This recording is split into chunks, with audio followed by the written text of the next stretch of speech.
ஒரு கட்சியோ ஒரு இயக்கமோ அதை ஆரம்பிக்கிறதுக்கு ஒரு அடிப்படையான அவசியம் காரணம் இருக்கணும்.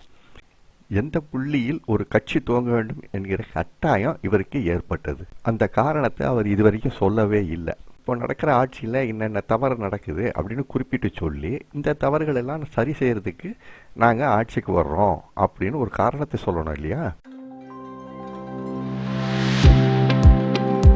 இதை செய்யறதுக்கு ஒரு செயல் திட்ட சிந்தனை வேணும். இவரோ இப்பவே யாரோ எழுதி கொடுக்கறத அதுல என்ன கண்டென்ட் இருக்குன்றது கூட சரியா தெரியாம தப்பும் தவறுமா படிச்சுக்கிட்டு இருக்காரு. இவருக்கும் சுய சிந்தனைக்கும் ஏதாவது சம்பந்தம் இருக்கா? இப்ப நடந்துகிட்டு இருக்கிற ஆட்சி ஊழல் செய்யுது அப்படிங்கிறாரு. ஏற்கனவே ஒரு முறை இருந்த ஒரு ஆட்சி ஊழல் செய்யுது அப்படின்னு சொல்லி வழக்காடி பல ஆண்டுகள் போராடி அந்த முதல்வரையே சிறைக்கு அனுப்பின வரலாறுலாம் இருக்கு. ஏன் நீங்களும் அப்படி உங்க கையில் ஆதாரம் இருந்ததுனாக்கா நீதிமன்றம் போங்க, போய் இந்த ஆதாரத்தை வச்சு ஊழல் செய்யறவங்கள சிறைக்கு தள்ள செய்யுங்க. அதுதானே முறை. அதை விட்டுட்டு வெட்டியா ஊழல் செய்யறாங்க தீய சக்தி. என்ன தீய சக்திங்கிறத விளக்கி சொல்லணும். வெறும் தீய சக்தின்னு ஒரு வார்த்தையை சொல்லிட்டு போகக்கூடாது. இவ்வளவு பேசுற நீங்க உங்க கட்சியில இன்றைக்கு கட்சி பொறுப்பாளர்களா சில பேருக்கு பதவி கொடுக்கறதுக்காக உங்களுடைய கட்சி தலைமை நிர்வாகிகள்லாம் வந்துட்டு லஞ்சம் வாங்குறாங்க அப்படிங்கிற புகார் வெளிப்படையாகவே வருது. சோசியல் மீடியாவிலையும் அந்த பதிவுகள்லாம் இருக்கு. இப்படிப்பட்ட நிர்வாகிகளை வச்சுக்கிட்டு நீங்க எப்படி ஊழல் இல்லாத ஆட்சி கொடுக்க முடியும்? இன்னொரு பக்கம் பெண்களுக்கு பாதுகாப்பு இல்லைன்னு வாய்கிலேயே பேசுறீங்க. உங்க கட்சி பொறுப்பாளரே இன்னும் ஒரு பெண் நிர்வாகியினுடைய வீட்டுக்கு போய் அங்கே போய் அலப்பறை பண்ணி அந்த வீடியோவும் சோசியல் மீடியாவில் வந்து மிகவும் வைரல் ஆயிடுச்சு. உங்கள் கட்சி நிர்வாகிகளுக்குள்ளேயே ஒழுக்கம் இல்லைனாக்கா மக்கள்கிட்ட எப்படி அதை கொண்டுட்டு வர முடியும் உங்களால்? கட்சி துவங்கின வேகத்தில் இலவசம் மக்களுக்கு கொடுக்கறது அப்படின்னா அது ரொம்ப கேவலப்படுத்தி பேசினாரு. அப்புறம் மெல்ல சரிக்கு பல்ட்டி அடிச்சு இப்போ இவர் கொடுக்குறேங்கிறாரு. என்ன கொடுக்குறாரு? அவர் சொல்றபடி அப்படியே சொன்னோம்னாக்கா ஒவ்வொருவருக்கும் ஒரு வீடு இருக்கணும், வீட்டுக்கு ஒரு பைக் இருக்கணும், ஒரு வீட்டுக்கு ஒரு பட்டதாரி இருக்கணும். ஏங்க மார்க்கெட்டுக்கு போகணுன்னா கையில் காசு இருக்கணும், தியேட்டருக்கு போகணுன்னா கையில் டிக்கெட் இருக்கணும். இதெல்லாம் எங்களுக்கு தெரியாதா? இருக்கணும்னா என்ன அர்த்தம்? நீங்கள் பதவிக்கு வர்றதுக்கு முன்னாடி அல்லது நீங்கள் ஆட்சிக்கு வர்றதுக்கு முன்னாடியே மக்கள்கிட்ட இதெல்லாம் ஏற்கனவே தயாராக இருக்கணும் அப்படின்னு எதிர்பார்க்குறீங்களா? அப்படி இருந்தால் தான் உங்களுக்கு கௌரவமாக இருக்கும்னு எதிர்பார்க்குறீங்களா? இதெல்லாம் ஏற்கனவே இருந்தாக்கா அப்புறம் நீங்கள் வந்து கலட்டுறதுக்கு என்ன இருக்குது அப்படின்னு மக்கள் கேட்பாங்க. சரி, இதெல்லாம் மக்களுக்கு நீங்கள் செய்து தருவேன் அப்படின்னு சொல்கிறீங்களா? அப்போ அதை பற்றி பேசுவோம். வீட்டுக்கு ஒரு பைக்கு அப்படின்னாக்கா இன்றைக்கி ஒரு பைக்கினோட விலை 80,000 ரூபாய். எங்கேருந்து நீங்கள் நிதி திரட்டுவீங்க? அதற்கான நிதி ஆதாரத்தை எப்படி ஏற்பாடு செய்வீங்க, உருவாக்குவீங்க? அதை இந்த வரி செலுத்துகிற மக்களுக்கு நீங்கள் தெரியப்படுத்தணும் இல்லையா? அது உங்கள் கடமையாச்சே. அடுத்து பட்டதாரியை பார்ப்போம்.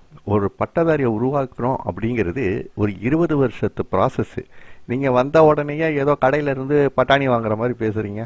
நீங்கள் சொல்கிற இந்த 3 விஷயத்தையுமே நீங்கள் புரிஞ்சுக்கிட்டதா தெரியல. ஆனால் அதே போல் உங்கள் எதிரிலையும் நீங்கள் போகும்போது உங்கள் பின்னால் ஓடி வர கூட்டமும் இதை புரிஞ்சுக்கிட்ட மாதிரி தெரியல.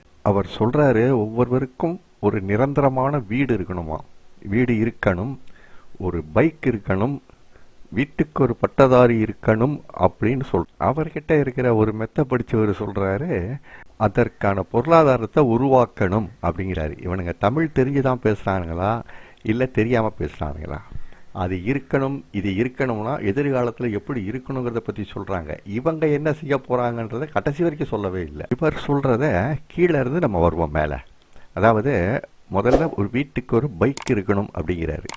ஏற்கனவே வந்துட்டு பெண்களுக்கு மானிய விலையிலையும் ஊனமுற்றோருக்கு மானிய விலையிலையும் பைக் கொடுக்குறாங்க. இதுதான் கரெக்டு. ஒரு பைக் ஒரு மனிதனுக்கு தேவையான ஒரு அத்தியாவசிய தேவை அப்படின்னாக்கா அதை அவன் சம்பாதிச்சு வாங்கணும். அதற்கான வழிவகைகளை செய்யணும். இதை ஏற்கனவே இருந்துகிட்டு இருக்கிற அரசு செய்துகிட்டு இருக்குது. அடுத்தது பட்டதாரியை உருவாக்கணும். அப்படிங்க வீட்டுக்கு ஒரு பட்டதாரி வேணும், இருக்கணும். உங்கள் பாஷையிலேயே சொன்னோம்னாக்கா அது வந்துட்டு அதை அவன் மனசில் இயல்பாக நாம் உருவாக்கணும். இப்போ தமிழ்நாடு அரசு ஏற்கனவே கல்வி பகுதி துறைக்கு எக்கச்சக்கமான சலுகைகளை கொடுத்துக்கிட்டு இருக்கு, செய்துக்கிட்டு இருக்கு.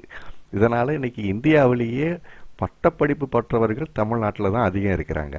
உங்கள் கருத்துக்கு நான் வர்றேன்.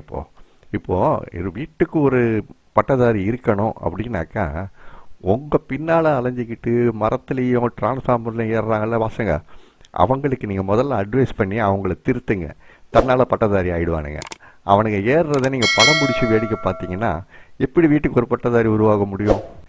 அடுத்தது வீடு. வீடு பற்றி நீங்கள் சொல்கிறீங்க ஒவ்வொருத்தருக்கும் நிரந்தரமாக வீடு இருக்கணும்ன்ட்டு. யாருக்கு அடிப்படையாக முதல்ல வீடு தேவை அப்படிங்கிறத ஆய்வு செஞ்சு அதை கணக்கெடுத்து 70கள்லேயே குடிசை மாற்று வாரியம்னு ஒன்று ஆரம்பித்தாங்க, ஞாபகம் இருக்குங்களா? வீடு இல்லாமல் தெருவோரம் அங்கே எங்கே குடியிருக்கிறவங்களுக்கு வீடு அடுக்குமாடி வீடு கட்டி கொடுத்தாங்க.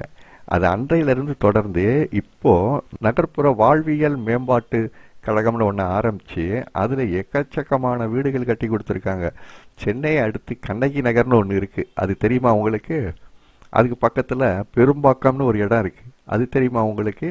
இதெல்லாம் பார்த்து தெரிஞ்சு வச்சுக்கோங்க. வீடு கட்டி கொடுத்துடலாம், அந்த இடம் மக்கள் வாழ்வதற்கு வாழ்வாதாரங்கள் உள்ளதாக மாற்றி அமைக்கிறதுங்கிறது தான் பெரிய சவாலான விஷயம். இதெல்லாம் தெரியுமா உங்களுக்கு? புதுசாக ஏதாவது நல்லா ஆய்வு செஞ்சு இந்த அரசு எதை செய்ய தவறி இருக்கு அப்படிங்கிறத கண்டுபிடிச்சி அதை சொல்லுங்க. அதை விட்டுட்டு தேவையில்லாத உருட்டெல்லாம் உருட்டாதீங்க. இப்போ இருக்கிற சூழ்நிலை சுமூகமாக போய்கிட்டு இருக்கு, முன்னேறி போய்கிட்டு இருக்கு. இதை சிதைக்கிறதுக்கு யாரும் உள்ள வராதீங்க.